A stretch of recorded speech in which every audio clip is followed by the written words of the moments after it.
Welcome one and all to the Cinegeeks Podcast, where movies, TV, and all things geek collide.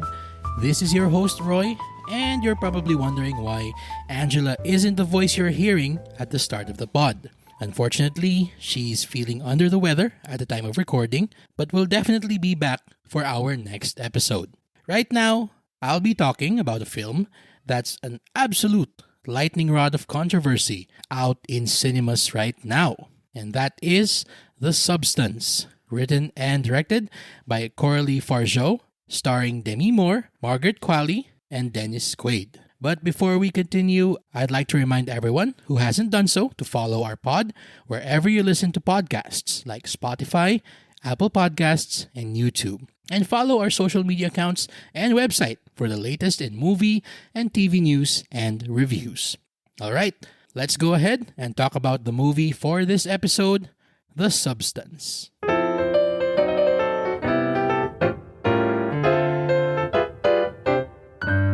A fading celebrity decides to use a black market drug, a cell-replicating substance that temporarily creates a younger, better version of herself.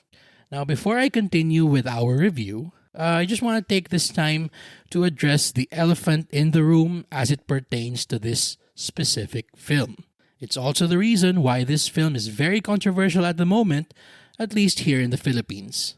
The issue with the film's botched release involving its different ratings. If you've been following us for quite some time, you probably know exactly how we, the Cinegeeks, feel about censorship. Now, I know that there are some out there who think that we who campaign for zero censorship in film and other media are just perverts and freaks who want excessive violence or sex in any film or TV show that we watch. I'm here to say now that that is absolutely not the case. Now, there are clear moral lines, of course, that must never be crossed, like never hurting animals or never hurting children. And if the ratings board here in the Philippines, called the MTRCB, were to flag any form of media, whether on terrestrial television, streaming, or on cinemas, for having any such content, then we would support them. No questions asked. But in dealing with films that try to push the envelope, I am reminded of something that the legendary sports commentator Bob Costas said when he appeared in the excellent Netflix documentary Mr. McMahon, and I quote, "Everything has its place. If there's some element of wit surrounding it, some element of art or cleverness or high craft surrounding it." End quote. Media that pushes the envelope will always be around, but it's up to us as members of the audience to look deeper into said media and let what we see be held up as a mirror, not just to ourselves, but to society in general. With that being said, let's get to what we thought about The Substance. We love that movies like this are becoming more and more prevalent because it allows for a more fearless crop of filmmakers like Coralie Fargeau to step up to the plate and use their creativity to really paint a mesmerizing portrait of how fucked up society is becoming with its ever so deteriorating obsession with human perfection. In this day and age where appearances matter more than substance, Fargeau just goes wild with painting an absolutely bleak yet stunning picture that just skewers the impossible standards of beauty currently besieging society at the moment.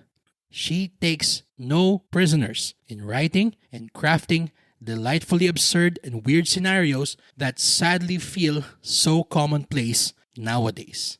Case in point, there's an entire sequence that answers a hypothetical question: what if David Cronenberg directed the music video to Eric Prydz' Call on Me? And it's that neon-colored insanity that's brought to life by the sublime lensing of cinematographer Benjamin Crashun.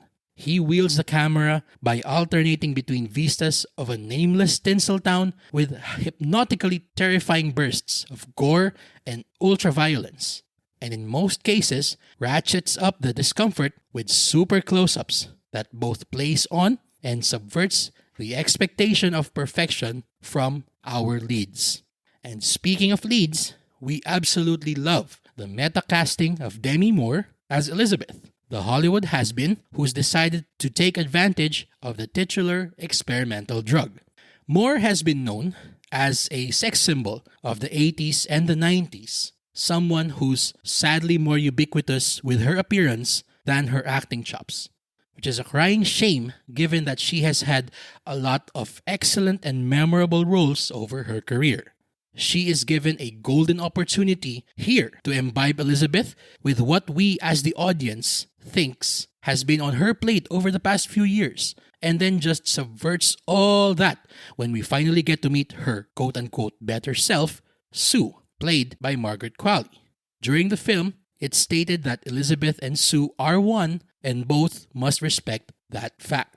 However, the younger Sue starts taking more and more risks that, while bringing her all the fame and recognition she's felt she's deserved, brings her tenuous link with Elizabeth closer and closer to the brink. Now, a fair warning, the R-18 cut of this film is intense. If you're squeamish, you might want to brace yourself because it gets pretty bloody and gory. But it's not just about shocking you. It's about making you feel uncomfortable and forcing you to confront these darker aspects of human nature. Other things of note from the substance include Dennis Quaid giving a fantastic performance as a prototypical Hollywood executive dirtbag, tongue-in-cheekly named Harvey, where you can feel him definitely eating up the scenery gleefully. And I won't be surprised if he garners recognition during award season for this over-the-top performance. Also, the score by Rafferty is comparable to what Trent Reznor and Atticus Ross have been doing for their soundtracks lately, using a pulse-pounding EDM beat in helping the film keep its audience on the edge of their seats. And by the way, for those gorehounds and body horror enthusiasts, you will definitely be satisfied with the wild direction the film takes, building up to a crescendo that will be seared into the memory of audiences for years to come. Now here's the thing, despite all the blood and guts, The Substance is a seriously smart and electrifying film. The film features Demi Moore, Margaret Qualley, and Dennis Quaid all giving killer performances on top of having a script with razor-sharp wit. It takes solid aim at our society's obsession with beauty, and it does so with a wicked sense of humor. And for that, we are giving The Substance a solid A. Now, if you've seen the film, please share with us what you thought about it by commenting on our social media accounts or down below on our Spotify episode page. By the way, we also saw a few films recently, namely Bad Genius and I, the Executioner, whose written reviews can now be seen on our website and social media accounts. As always, the studio and the distributor of the film weren't given any creative control or editorial approval of this episode. They are hearing our review for the first time, same as you are. For my co-host Angela, this has been Roy. Thank you for listening to the Cinegeeks Podcast, where movies, TV, and all things geek collide.